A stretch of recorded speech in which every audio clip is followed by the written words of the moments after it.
Hey guys, welcome to my shop. Today I'm going to be making some 2-point slings. I've got 4 orders today. This one is a double. Actually, no, this one is a double. This is your order, Lonnie. Lonnie Harper, Mitch Hale, and Gary Thompson. So Gary wants a 2-point sling, OD green, small paracord loops for AR-15s. Yes.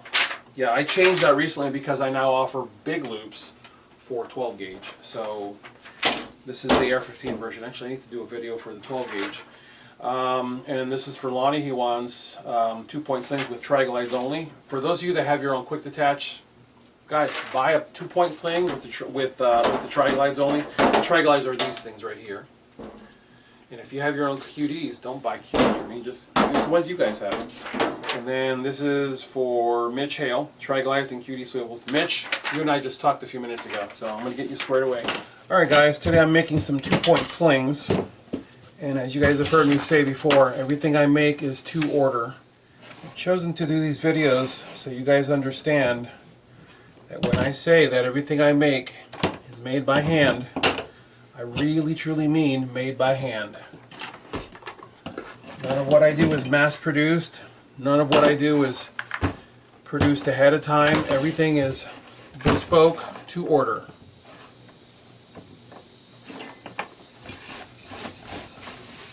In fact, it is almost time to buy more bungee. 500-foot spool, olive drab. Why olive drab? Because that's the color I could get my hands on at the time in 500 feet. No reason other than that. One of these slings has paracord loops, and that's what I'm cutting right now. I give you guys a generous amount of paracord for your loops so you can cut it down to fit your needs.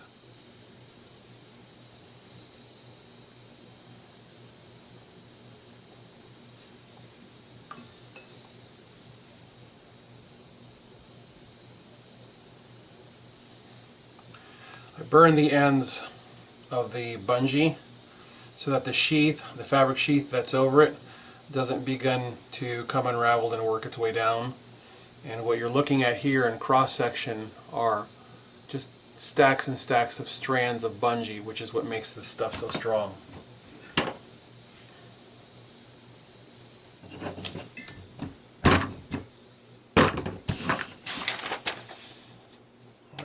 Paracord loops, tri-glides, and QD swivels, tri-glides only. This gentleman here, Lonnie Harper, good squared away dude. This guy has bought several of my slings. Like, all of his stuff is outfitted with Tier 1 Citizen slings. He does the tactical games, and he was telling me that my slings absolutely fly at the tactical games. Lonnie, I would love to come to a tactical games. I am too busy running this company to peel away for that kind of time.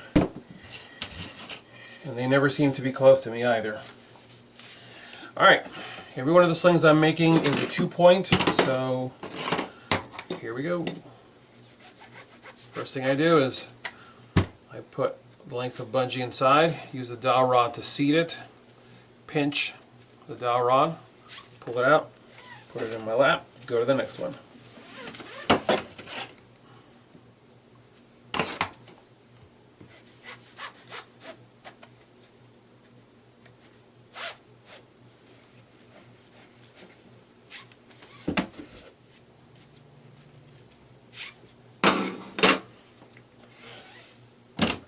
Next thing, let's put the scissors away. Stitching. This is a Speedy Stitcher. I believe these are made in Indiana. And it says Stewart Manufacturing Incorporated, made in USA. These are US made. The thread comes from a saddlery in Indiana where they make boots and saddles. The webbing comes from Murdoch and Company. This is the same webbing that's used to strap down vehicles and aircraft on pallets before they launch them out the back. So when I say to you guys, this stuff is the real deal and it's tough, yeah, this webbing is not going to let go. What I'm doing is I'm using the marks that are in the middle of this webbing. There are 3 threads that run down the middle of the webbing. I'll show you real quick. See right there? And I use those as sewing lines. You can see, hang on a second, let me run this first stitch. You can see that I'm pretty much down the middle of that thread. And what I'm doing is I'm creating individual lock stitches. Needle goes through, gets pressed into the rubber. This is a rubber mat. I then control the tail of the thread and I ramrod this all the way through because the bungee and the webbing are pretty tough. And then the thread goes through the loop, pull it, and then watch the thread. See how it moves? What I'm doing is on the back side I'm pulling the thread through and I'm taking that lock stitch that was on the surface and I've actually pulled it and locked it inside of the webbing so it'll never come loose. So if you guys actually manage to pop a stitch, that will be an incredible feat of dexterity. What I'm doing right now is I'm scrunching this up so that the bungee has somewhere to stretch. Basically there, I'm at the end of the run, and I have roughly that much bungee left. So this is the amount of stretch the bungee is going to give me, and well, including that. And the bungee that I use is rated to stretch 3 times its own length. And I put a decent amount of bungee in there. Once again, I'm not going to give you guys the exact measurements of everything I do, but I put a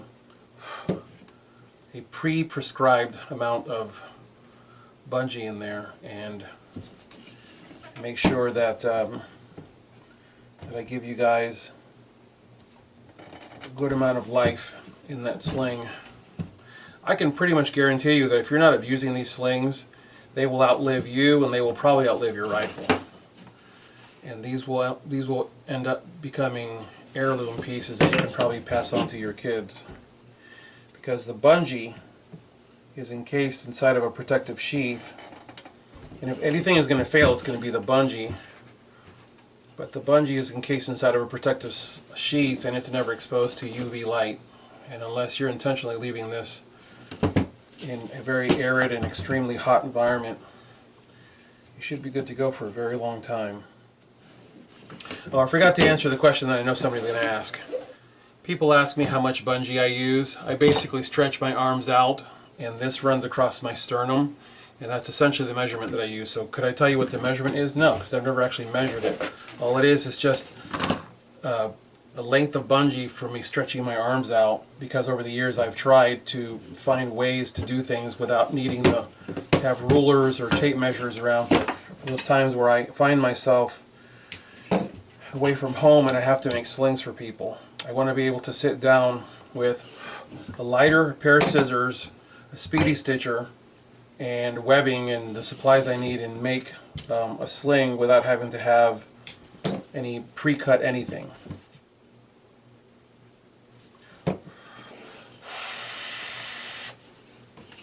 Alright, there's one. Guys, remember, when you're talking about your rifle sling, it should be a rifle sling, not a sling system. It's like people who refer to AR-15s as my rifle system or my AR-15 system. It's just, wow. I deployed my carbine system. Oh, really? A system? And the other day I actually heard a guy for the first time ever. I'd never heard anybody actually say this. The dude actually referred to his sling as a sling system. And I went, yeah, it probably is a sling system, because a system usually denotes a whole lot of moving parts. Boys and girls, slings should never be systems. A sling is to a rifle as a holster is to a handgun. Right? All a sling does is retain that rifle to your body. It should do it simply and elegantly. A sling that does everything is incapable of doing anything exceedingly well. Which is why I say to people, I will probably never make a 1-point to 2-point sling, because those are essentially systems. Your 1-point sling should be the best darn 1-point sling ever, which is what mine is. Your 2-point sling should be the best darn 2-point sling ever, which is what mine is. Anything else is probably a system. Alright, stitching is done. Now I start melting the ends of the tubing, of the tubular webbing, because if I don't melt this end, it will slowly begin to unravel over time. You guys are going to notice how very flame resistant this stuff is. Watch. It's in the flame.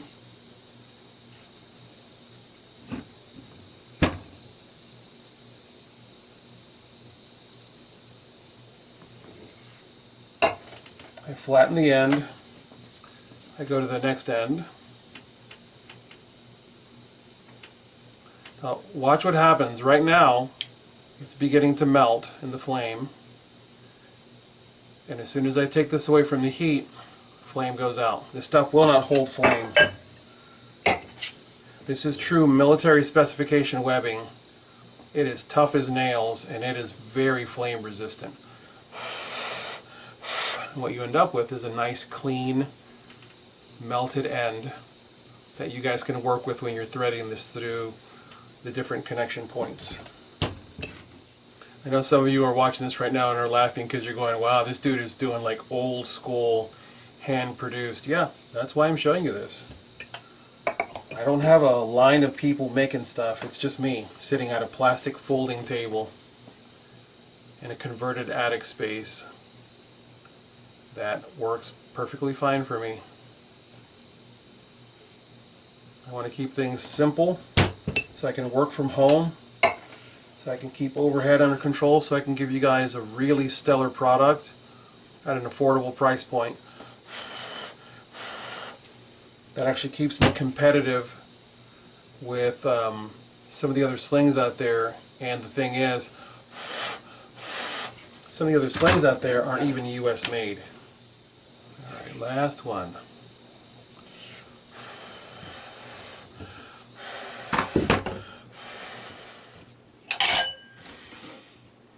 Alright, paracord loops. Like I said before, they're cut generously, and these are plenty long enough for you guys to run through your handguard and then lace the sling back up to them, which is how I run them. This is how Reed Hendricks does his stuff too. He runs my slings and he just runs paracord loops on them. And he and I are 100% in accord on this. I mean, it just paracord works. He actually takes and melts the end and melts the entire knot, and he just plasticizes this into a blob, and that stuff does not come loose. So this one's going to be OD green, triglides, and small paracord loops. Alright, so this is the OD green one. What I do when the sling is finished, I grab the scrunched up area and I run it down to the other end of the bungee, and then I stress the bungee. And I do this to set the stitching in on either end, and it also tests the stitching. If it's going to fail, it's going to fail here. It's going to fail here and now, because I've already given it the worst load it could possibly take. And then I run triglide on, and if you've ordered paracord loops, I just run both paracord loops. Put a triglide on, run through. If you guys have ordered paracord loops, I run it back through like that, just to keep your paracord loops from getting lost.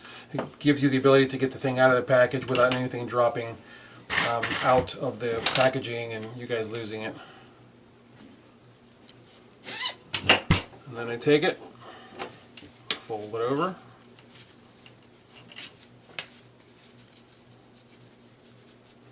rubber band it, and that sling is good to go. Alright, Mitch Hale, 2-point sling, triglides, and cutie swivels.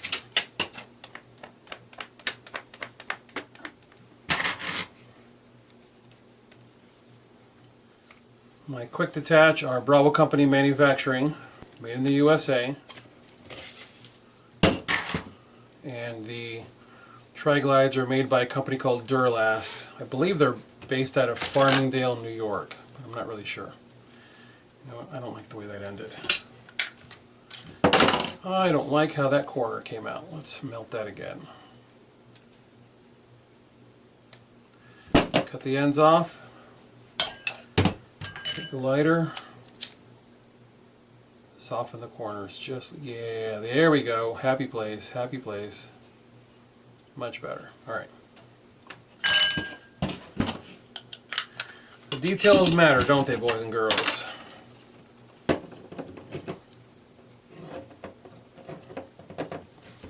I don't want any part of my sling to bite at you.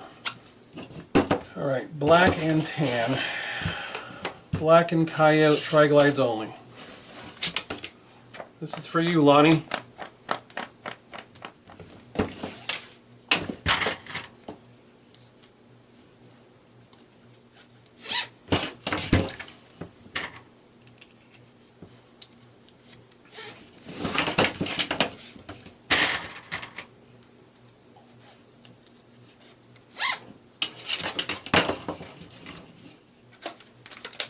There you go.